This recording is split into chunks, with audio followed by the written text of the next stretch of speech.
Hey, I'm just doing this video totally off the cuff. Have to say something. The Brazilian government just banned X, which means that the handle for the U.S. Embassy in Brazil at USAmbr is now banned in Brazil. Brazilians can't even see the X account of the embassy, and the embassy has not issued a statement condemning what's happened, has not threatened sanctions, has not threatened the retrenchment of U.S. business interests, has not threatened getting rid of the $200 million in foreign government assistance to Brazil. Nothing. Just today, earlier, the U.S. Embassy finally, after, I don't know, almost a year of total silence, on just hours before the Brazil banned it, finally made a public statement about everything that's happened and said, we are monitoring the situation. They are monitoring it. They've been monitoring it. They have been behind it. They have been funding it. They have been coordinating it. Earlier today, I saw a picture of a Brazilian member of Congress in the United States saying he was a censored man in Congress. Well, do you know that the U.S. government actually funded the Brazilian NGOs, the Brazilian think tanks, who are part of the legislative development of these censorship edicts, and who pressured Brazil's government not to create a carve-out for congressional parliamentarians because it would give a free pass for Brazilian members of Congress to spread misinformation online?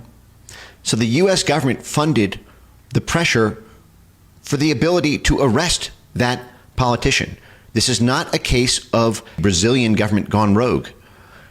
The U.S. government sponsored it through the State Department, through USAID, through the National Endowment for Democracy, and about 100 different NGOs, university centers, legal scholars, and activists within Brazil, starting in about October 2018. And first they came for the social media companies, then they came for WhatsApp and Telegram, and now finally they're coming for X. Now, they are between a rock and a hard place, which is why I believe the U.S. Embassy finally issued this pittance of a public statement hours ago before the ban that they're monitoring the situation.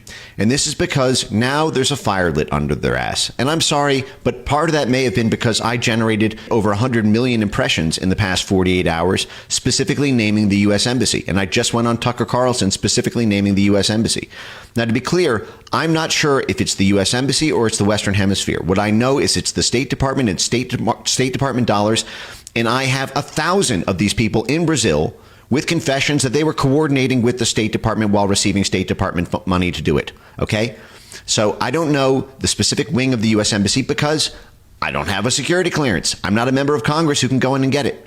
So I don't know if it's the Western Hemisphere aspect of the State Department or if it's directly at the embassy level. But the embassy is between a rock and a hard place right now because they want X to censor all Bolsonaro supporters, all pro-Bolsonaro sentiment.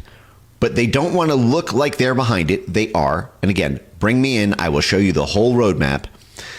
And they don't want it to be, and they don't want themselves to have to be in the diplomatic crosshairs of it, of blessing the banning of an entire platform in a huge country on censorship grounds, because the other half of what the State Department does is pressure foreign governments for free speech.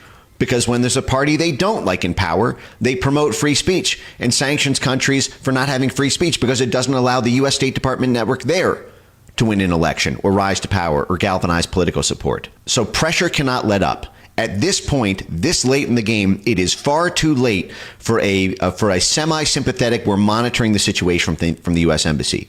We need a full-throated disavowal, a full-throated condemnation. We need all of the U.S. State Department funded NGOs to sign solidarity letters that they oppose the Brazil's action.